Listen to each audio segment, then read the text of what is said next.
আজ 15 জুন নোয়াখালী বিজ্ঞান ও প্রযুক্তি বিশ্ববিদ্যালয়ের নবনিযুক্ত ভিসি অধ্যাপক ডক্টর গোলাম রব্বানীর সাথে সৌজন্য সাক্ষাৎ করেছেন নোয়াখালী সাংবাদিক ইউনিয়ন সংগঠনের নেতৃবৃন্দ। এ সময় সংগঠনের পক্ষ থেকে সংগঠনের সভাপতি লিয়াকত আলী খান ও সাংবাদিক এমবি আলম নবনিযুক্ত ভিসিকে ফুলের তোড়া দিয়ে শুভেচ্ছা জানান।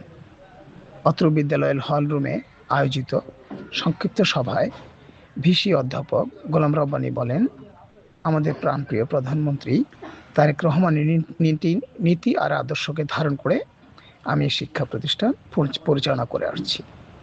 আমি এবং আমার শিক্ষক কর্মচারী সহ সকল স্টাফরা রাত 10টা পর্যন্ত প্রতিষ্ঠানের জন্য কাজ করে যাচ্ছি। ইতিমধ্যে আমি এই বিশ্ববিদ্যালয়ে একটি স্কুল ও কলেজ প্রতিষ্ঠার উদ্যোগ নিয়েছি। আশা করি স্থানীয়রা এতে অনেক উপকৃত হবে। অত্র বিশ্ববিদ্যালয়ের প্রভিসি ডক্টর শফিকুর রহমান বলেন, শিক্ষা প্রতিষ্ঠানের সকল দুর্নীতি ও অনিয়ম রোধে আমরা জিরো টলারেন্স নীতি গ্রহণ করেছি। এ ব্যাপারে কাউকে আমরা ছাড় দেব না। আমি চেষ্টা করব আজকে এই সময়ে বিশ্ববিদ্যালয় যে অবস্থায় আছে আমি যাতে করে অন্তত 4 বছরের জন্য এখানে করেই থাকি, কাজ করি, এখান থেকে যাতে করে এটাকে একটু উপরের দিকে নিয়ে যেতে চাই সব ক্ষেত্রে। খেলাধুলা সহ পড়াশোনা, গবেষণা, তো এখানকার কিছু অবকাঠামো সমস্যা আছে সেগুলো যাতে করে করতে পারি সবকিছু। আমি চেষ্টা করব, আমাদের সবারই প্রত্যাশা এখানে মেধাবী শিক্ষক, মেধাবী কর্মকর্তা হোক, কর্মচারী হোক, তারা যাতে করে বিশ্ববিদ্যালয়ে কন্ট্রিবিউট করতে পারে। তো সেটি আমি চেষ্টা করব। আমি কতটুকু পারবো জানি না, তবে আমার দিক থেকে আমি চেষ্টা করব। আপনারা জানেন সব দিক থেকে অনেক সময় অনেক রিকোয়েস্ট শুনতে হয়, এটাই বাস্তবতা এই দেশের।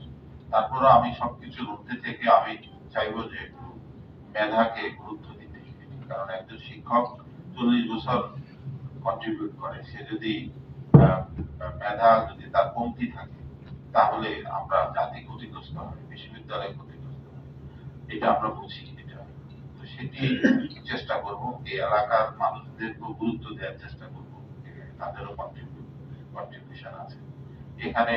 আপনারা দোয়া করবেন এখানে একটা ভালো স্কুল এন্ড কলেজ হবে, মডেল স্কুল এন্ড কলেজ হবে, ল্যাবরেটরি স্কুল এন্ড কলেজ।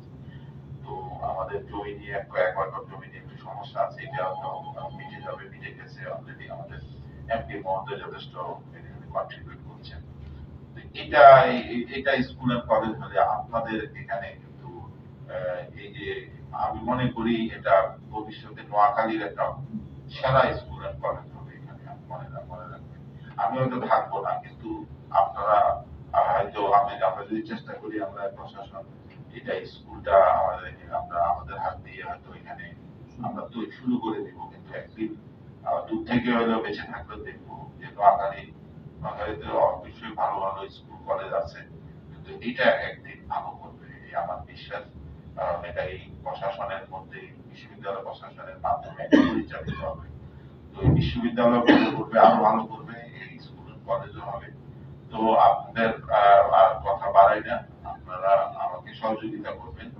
এটি বৃহস্পতিবারে আপনারা যাদের পক্ষে সম্ভব হয় তিনটা আপনারা আসবেন, সবার জন্য দাওয়াত রইল, আপনারা আসবেন। এবং 22 তারিখও আপনাদের একইভাবে আমি মুখে যেহেতু আপনাদের পেয়ে গেছি, সরাসরি দাওয়াত দিয়ে দিলাম বৃহস্পতিবারের জন্য এবং আগামী সোমবারে। সবাইকে। নোয়াখালী থেকে ফোকাস টিভি।